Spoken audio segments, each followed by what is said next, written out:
تو حضرت مولانا محمد مظہر نانوتوی رحمۃ اللہ علیہ کی عادت تھی تقریر کرتے کرتے اوپر کا ہونٹ ایسے چوسنے لگتے تھے، کھانا کھاتے کھاتے ایک دم چوسنے لگتے تھے، نماز پڑھاتے پڑھاتے اوپر کا ہونٹ چوسنے لگتے تھے، سبق پڑھاتے پڑھاتے اوپر کا ہونٹ ادھر سے کنارے سے ایسے چوسنے لگتے تھے۔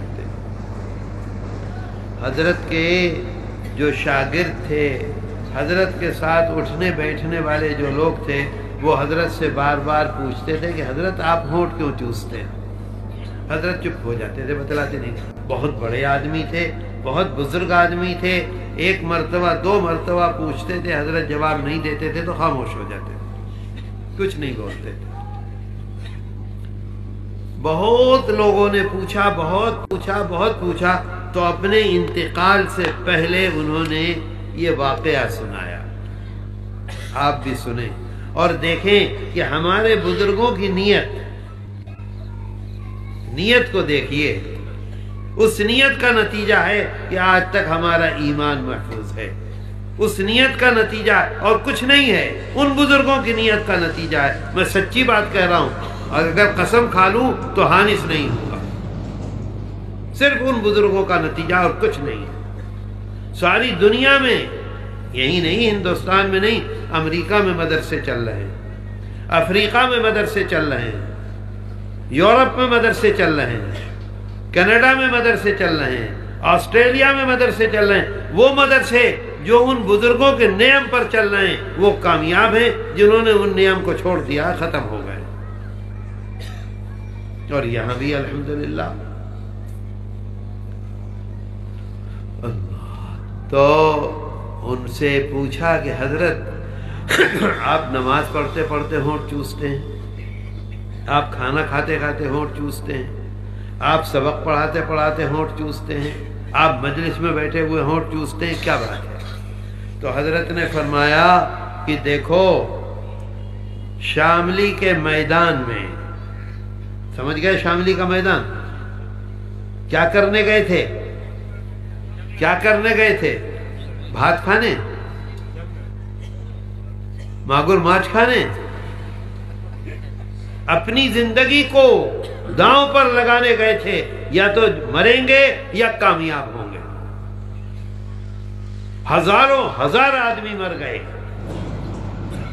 شام ہوتے ہوتے ان بزرگوں کو شکست ہوئی، انگریز کامیاب ہو گیا۔ پورا میدان بھرا ہوا تھا لاشوں سے، ناکامی ہو گئی۔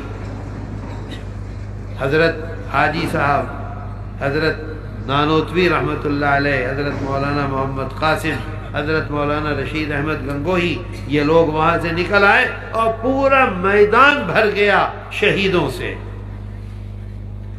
مغرب کے بعد اے بھائی اگر باتیں کرو گے تو میں تقریر نہیں کروں گا،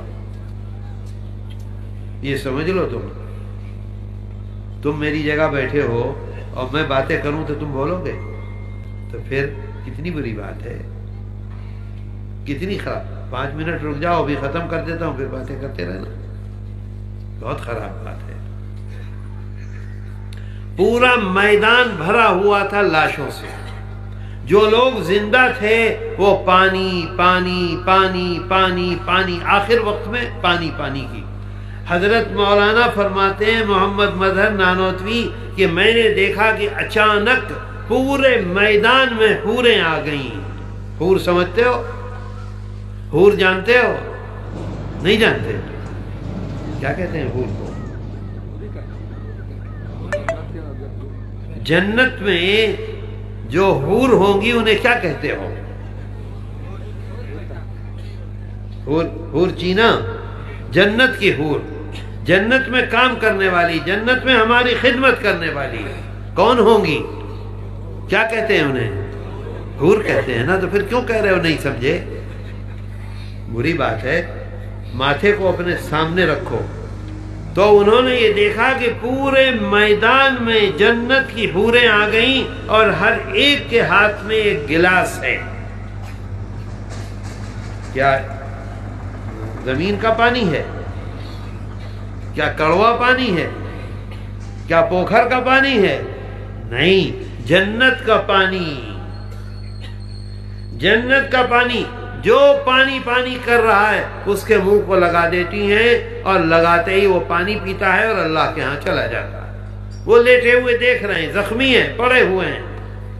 ایک حور آئی، کیونکہ یہ بھی پانی پانی چلا رہے تھے مولانا بھی، ایک حور آئی اور آنے کے بعد وہ کہتے ہیں کہ میرے منہ سے اس نے وہ جنت کے پانی کا، جنت کے شربت کا، جنت کے جوس کا، فروٹ کا میرے منہ سے گلاس لگایا۔ کہتے ہیں جیسے ہی میرے منہ سے گلاس لگایا، دوسری حور نے اس کا ہاتھ پکڑا اور کہا یہ وہ نہیں ہے جو ابھی مرے گا، ہٹو یہاں سے۔ کہتے ہیں اس وقت جو گلاس میرے منہ کو لگا تھا تو جنت کا شربت میرے ہونٹ میں یہاں لگ گیا تھا۔ آج بھی جب میں ہونٹ کو چوستا ہوں تو وہ شربت کی مٹھاس مجھے محسوس ہوتی ہے۔